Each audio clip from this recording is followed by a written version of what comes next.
Je suis Gilbert Levon Minassian, un Arménien de Marseille. Je suis également colonel de réserve de l'armée arménienne.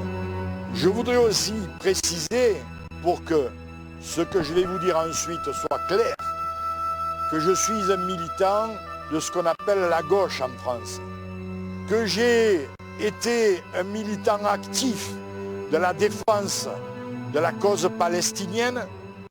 Ce que je vais dire, il faut que ça soit compris comme étant un argument qui est avancé non pas contre les musulmans, mais contre une certaine conception de cette religion qui est avancée et prônée par certains, le sultan Erdogan, qui utilise cette fibre religieuse pour engager un combat, pour engager une guerre contre les Arméniens. Le 27 septembre, la guerre était déclarée, une aide inconditionnelle de la Turquie, deuxième armée de l'OTAN, à l'Azerbaïdjan, qui a fait que les populations arméniennes et leurs défenseurs en Artsakh se sont trouvés confrontés à des masses militaires, à des masses de technologie achetées en Israël, au Canada, un peu partout, avec des djihadistes, des mercenaires payés, qui ont attaqué une population pacifique, qui ne demandait qu'à vivre sur ces terres ancestrales. Il y a d'une part des gens qui veulent la paix, toutes les manifestations des Arméniens à travers le monde pour soutenir leurs frères de l'Artsakh étaient pour réclamer la paix. Et de l'autre côté, on a l'héritage des mouvements djihadistes, Daesh et autres, où des gens commencent à engager un combat en criant Allah Akbar.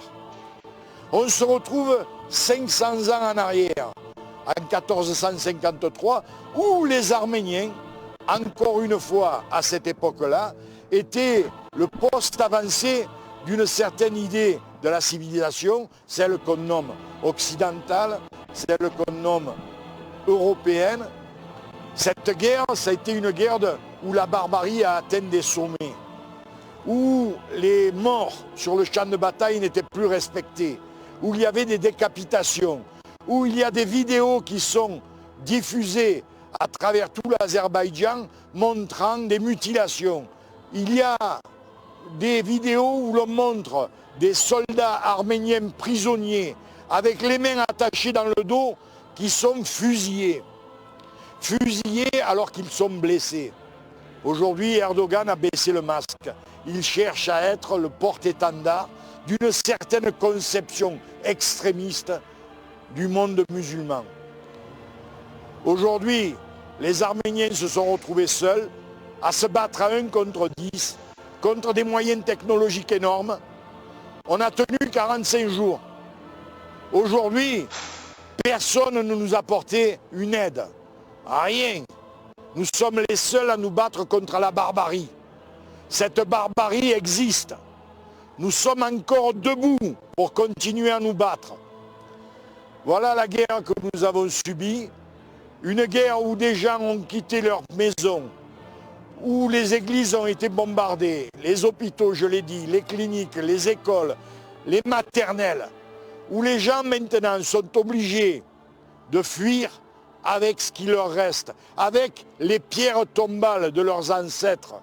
Aujourd'hui, ils brûlent leurs maisons pour ne pas les laisser aux barbares qui viennent conquérir leurs terres. Nous sommes seuls, mais je pense qu'à travers le monde, un certain nombre de personnes,